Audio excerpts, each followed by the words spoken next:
नमस्कार। आज ज्येष्ठ शुक्ल अष्टमी शके 1937 सादर करत आहोत ठाणे वार्ता। ठळक घडामोडी। मुंब्र्यातील नाल्यात पडलेल्या गॅस टँकरमधील अमोनियाची गळती थांबवण्यात अखेर 60 तासांनंतर यश। खारेगाव रेतीबंदर ते नाशिक महामार्ग हे राजपार्क जवळील अर्धवट रस्त्याचे काम त्वरित पूर्ण करण्याचे पालकमंत्र्यांचे आदेश आणि नालेसफाईचे काम कोणत्याही परिस्थितीत निर्धारित वेळेत पूर्ण करण्याचे पालिका आयुक्तांचे आदेश। या आणि इतर घडामोडी विस्तृतपणे पण काही क्षणातच। ठाणे वार्ता पहा श्रीस्थानक वाहिनीवर। आता सकाळी 9:15 पासून रात्री 9:15 पर्यंत ठाणे वार्ता, ठाण्यातील पहिलं दृकश्राव्य माध्यम। श्रीस्थानक वाहिनी ठाण्याची स्वतःची वाहिनी। ठाण्यातील घडामोडी, कार्यक्रम, वादविवाद, अगदी गाणी, नाटक याचा आनंद घर बसल्या पहा श्रीस्थानक वाहिनी।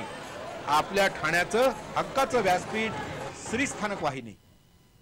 ठाणे वार्ता आता संकेतस्थळावर देखील ठाणेवार्ता.com वर क्लिक करा आणि ठाण्याच्या घडामोडी जाणून घ्या। ठाण्यातील पहिलं ऑनलाईन माध्यम ठाणेवार्ता.com।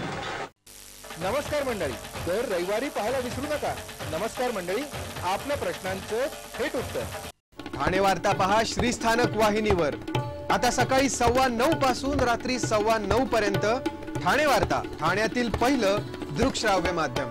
ठाणे महापालिका क्षेत्रातील नालेसफाईचं काम 60% झालं असून नालेसफाईचं काम कोणत्याही परिस्थितीत निर्धारित वेळेत पूर्ण करावं असे आदेश महापालिका आयुक्तांनी दिले आहेत। ठाणे महापालिका आयुक्त संजीव जयस्वाल यांनी उथळसर आणि नौपाडा प्रभाग समितीमधील नालेसफाईची पाहणी केली, त्यावेळी त्यांनी हे आदेश दिले। रुस्तमजी येथील नाला, ऋतू पार्क, के व्हिला, महागिरी येथील नाल्यांची पाहणी पालिका आयुक्तांनी केली। यावेळी रुस्तमजी येथील महामार्गावर टाकण्यात आलेला राडारोडा त्वरित उचलण्याचे आदेश दिले। महागिरी येथे नाल्यावर बांधण्यात आलेली बांधकामं 3 दिवसात तोडण्याचे आदेशही पालिका आयुक्तांनी यावेळी दिले। नौपाडा प्रभाग समिती अंतर्गत एमएच हायस्कूल नाला, लोकमान्य नाल्याची पाहणी केली आणि नाल्यातून काढण्यात आलेला गाळ त्वरित उचलण्याबरोबरच रस्त्याजवळ असलेल्या गटार, कल्व्हर्टची साफसफाई करावी आणि रस्त्यावर पडलेला राडारोडा उचलण्याचे आदेशही पालिका आयुक्त संजीव जयस्वाल यांनी दिले। ज्या ठिकाणी रस्ते फोडण्याची परवानगी दिली आहे त्या ठिकाणच्या चरांचं पुनर्पृष्ठीकरणही 31 मे पूर्वी करावं असे आदेश पालिका आयुक्तांनी यावेळी दिले। दुसऱ्या महायुद्धाच्या काळात नेवाळी विमानतळासाठी संपादित करण्यात आलेल्या 17 गावांची जमीन पुन्हा शेतकऱ्यांना परत करावी या मागणीसाठी जमीन बचाव आंदोलन समिती श्री मलंग विभागातर्फे जिल्हाधिकारी कार्यालयावर मोर्चा काढण्यात आला होता। नेवाळी, नेवाळीपाडा, चिंचवली, आंबोशी, मांगरूळ, धामटाण, भाल, वसार, द्वारली, अडिवली, पिसवली, नांदिवली, नेतिवली, तिसगाव, मणेरे अशा 17 गावांची 1670 एकर जमीन तत्कालीन जिल्हाधिकाऱ्यांनी 6 महिन्यांच्या मुदतीसाठी तात्पुरत्या भाडेतत्वावर संपादित केली होती। दुसरं महायुद्ध संपताच ही जमीन शेतकऱ्यांना पूर्ववत करून देण्याचं आश्वासन जिल्हाधिकाऱ्यांनी दिलं होतं। पण दुसरं महायुद्ध संपल्यानंतर जमिनीची नासधूस तशीच ठेवून नौदलाचे जवान निघून गेले। शेतकऱ्यांनी आपली जमीन ताब्यात घेऊन स्वखर्चाने जमीन दुरुस्त करून त्यावर शेती सुरू केली।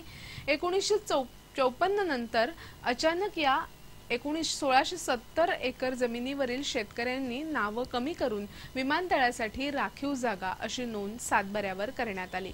शेतकऱ्यांना 1670 एकर जमिनीसाठी 4,69,000 रुपये देण्यात आले, म्हणजे एकरी 280 रुपये देण्यात आले। शासनाने ही जमिनीची किंमत आहे की नुकसान भरपाई हे सांगावं। शेतकऱ्यांच्या मते ही नुकसान भरपाई असून जशी सातबाऱ्यावरून शेतकऱ्यांची नावं कमी करण्यात आली तशीच ही जमीन पुन्हा शेतकऱ्यांच्या नावे करावी असं शेतकऱ्यांचं म्हणणं असून जिल्हाधिकाऱ्यांना दिलेल्या निवेदनात ही मागणी करण्यात आली। खासदार श्रीकांत शिंदे यांच्या पाठपुराव्यामुळे खारेगाव रेतीबंदर ते नाशिक महामार्ग हे राजपार्क जवळील अर्धवट रस्त्याचं काम मार्गी लागलं असून लवकरच हा रस्ता वाहतुकीसाठी खुला होईल। रेतीबंदर येथील राजपार्क जवळील 60 मीटर रस्त्याचं काम 3 वर्ष रखडलं असून हा रस्ता पूर्ण झाल्यास मुंब्रा बाह्यवळण रस्त्यावरून येणारी वाहनं कळव्यामध्ये न येता थेट नाशिक महामार्गाला जाऊ शकतात। त्यामुळे वाहतुकीच्या कोंडीतूनही कळवावासियांची मुक्तता होऊ शकते। हे काम अगदी अखेरच्या टप्प्यात येऊन रखडलं होतं। खासदार श्रीकांत शिंदे यांनी याचा पाठपुरावा केला होता। पालकमंत्र्यांनी या रस्त्याची पाहणी करून हे काम पूर्ण करण्याचे आदेश दिले। पालिका आयुक्तांनी उद्यापासून हे काम सुरू केले जाईल असं सांगितलं। ठाणे जिल्हा साहसी क्रीडा असोसिएशनच्या वतीनं ठाण्यामध्ये स्कुबा डायव्हिंग शिबिराचं आयोजन करण्यात आलं होतं।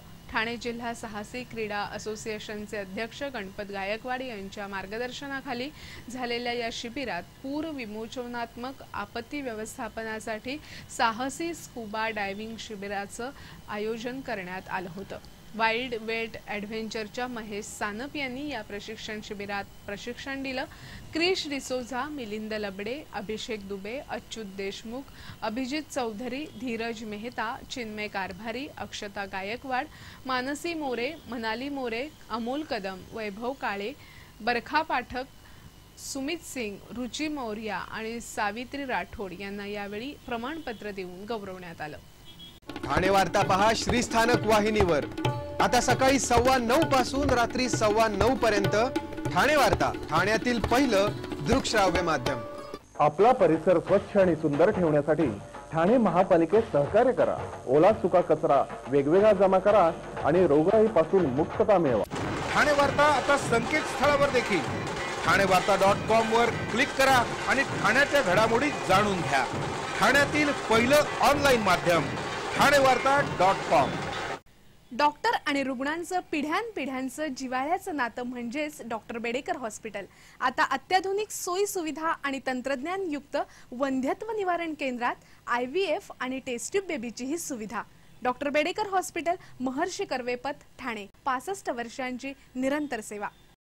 जयपुरी ज्वेलरी एक्झिबिशन कम सेल, 50% बचत। American diamond sets, mangalsutra, fancy bracelet, fancy earring top, radium आणि गोल्ड प्लेटेड बांगड्या आणि अन्य ज्वेलरी फक्त जयपुरी ज्वेलरी एक्झिबिशन मध्ये, अशोका बेसमेंट जवळ, गोखले रोड, नौपाडा, ठाणे पश्चिम। ठाणे वार्ता पहा श्रीस्थानक वाहिनीवर। आता सकाळी 9:15 पासून रात्री 9:15 पर्यंत ठाणे वार्ता, ठाण्यातील पहिलं दृकश्राव्य माध्यम। विजया बँकेच्या ATM मध्ये घुसून पत्नी आणि तिच्या प्रियकरावर जीवघेणा हल्ला करणाऱ्या पतीस वाहतूक शाखेच्या पोलिसांना पकडण्याची कामगिरी केली आहे। दादर इथे राहणाऱ्या प्रदीप कीर आणि पूजा या दाम्पत्याला 8 वर्षाचा मुलगा आहे। एका खासगी कंपनीत नोकरी करणाऱ्या पूजाचे अंधेरी येथील तिच्या कंपनीचे मालक मनजित सिंग यांच्याशी प्रेमसंबंध असल्याच्या संशयामुळे पती पत्नींमध्ये नेहमी भांडण होत असत। प्रदीपनं पत्नीकडून घटस्फोट मिळावा म्हणून न्यायालयात दावाही दाखल केला होता। पोटगी आणि मुलाचा ताबा यावरून दोघांमध्ये वाद सुरू होता। पत्नी पूजा ही मनजित सिंग बरोबर फिरत असल्याचं कळल्यानं संतापलेल्या प्रदीपनं काल सकाळपासून पाठलाग सुरू केला होता। दुपारी 1:30च्या सुमारास घोडबंदर रस्त्यावरील विजया बँकेच्या ATM मध्ये पूजा मनजित सिंग बरोबर पैसे काढण्यासाठी गेली असताना या दोघांना रंगेहात पकडून त्यांच्यावर धारधार शस्त्रानं प्रदीपनं हल्ला केला। यावेळी मध्ये पडलेल्या मनजितच्या पोटावरही प्रदीपनं वार केला। घटनास्थळी बराच जमाव जमला होता, पण कोणीही या प्रकरणात पडू इच्छित नव्हतं। प्रदीपच्या हल्ल्यामुळे पूजा आणि मनजित सिंग ATM केंद्रात रक्ताच्या थारोळ्यात पडले होते। कापूरबावडी वाहतूक विभागाचे सहाय्यक पोलीस उपनिरीक्षक शिवाजी पाटील यांनी हा प्रकार पाहिला आणि हल्लेखोर प्रदीपला पकडलं। जखमींना त्वरित जवळच्याच रुग्णालयात नेऊन दाखल केलं। पाटील यांच्या हस्तक्षेपामुळेच प्रदीपला पकडणं शक्य झालं। ठाणे शहराच्या काही भागाचा पाणी पुरवठा बुधवारी म्हणजे उद्या सकाळपासून पुढील 24 तासांसाठी बंद राहणार आहे। 15 जुलैपर्यंत पाणीसाठ्याचं नियोजन करण्याकरता लघु पाटबंधारे विभागानं 14% पाणी कपात लागू केली आहे। त्यानुसार हा पाणी पुरवठा बंद ठेवला जाणार आहे। उद्या म्हणजे 27 मे रोजी सकाळी 9 पासून गुरुवारी सकाळी 28 मे 9 वाजेपर्यंत हा पाणी पुरवठा बंद ठेवण्यात येणार आहे। यामुळे सिद्धेश्वर, ऋतुपार्क, उथळसर, नौपाडा, वृंदावन, श्रीरंग, पाचपखाडी, चरई, खारटन रस्ता, महागिरी, साकेत कॉम्प्लेक्स, कळवा, खारेगाव, रेतीबंदर आणि मुंब्रा परिसराचा पाणी पुरवठा बंद राहील। मुंब्र्यामध्ये अमोनिया गॅस टँकर नाल्यात पडून झालेल्या अपघातानंतर टँकरमधून होणारी वायू गळती थांबवण्यात अखेर यश आलं असून हा टँकर नाल्यातून बाहेर काढून दुपारच्या सुमारास रवाना करण्यात आला। रविवारी पहाटे सुरतहून दीपक फर्टिलायझरकडे जाणारा टँकर चालकाचं नियंत्रण सुटल्यामुळे सैनिक नगर इथे नाल्यात कोसळला होता। या टँकरमध्ये 14.5 टन अमोनिया गॅस भरलेला होता। अपघातानंतर टँकरला बाहेर काढताना अचानक या टँकरमधून गॅस गळती सुरू झाली। या गॅस गळतीमुळे आजूबाजूच्या परिसरातील रहिवाशांना मळमळ, उलट्या, अंगाला खाज असे प्रकार होऊ लागले। म्हणून सुरक्षिततेचा उपाय म्हणून सैनिकनगर, अलामास कॉलनी, मुरलीबाग, चर्नीपाडा, अस्मा कॉलनी येथील रहिवाशांना सुरक्षित स्थळी हलवण्यात आलं होतं। या परिसराचा वीज पुरवठाही खंडित करण्यात आला होता। ही गॅस गळती थांबवण्यासाठी ठाणे महापालिकेचा आपत्ती व्यवस्थापन पथक, अग्निशमन दल अथक प्रयत्न करत होते। या गळतीच्या ठिकाणी पाण्याचा मारा करून गॅसची तीव्रता कमी करण्यात येत होती। गॅस गळती थांबवता येत नसल्यामुळे अखेर राष्ट्रीय आपत्ती निवारण पथकाला पाचारण करण्यात आलं। त्यांच्या पथकानेही पाहणी केली, पण त्यांनीही ही गॅस गळती थांबवण्यात आली नाही।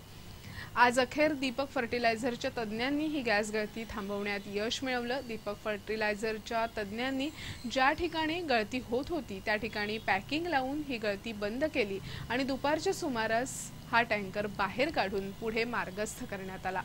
जवळपास 60 तासानंतर या गळतीवर नियंत्रण मिळवण्यात यश मिळालं।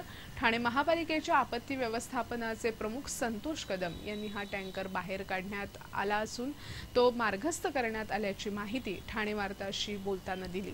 गॅस गळतीवर नियंत्रण आल्यामुळे या परिसरातील रहिवाशांनीही सुटकेचा निश्वास सोडला आहे।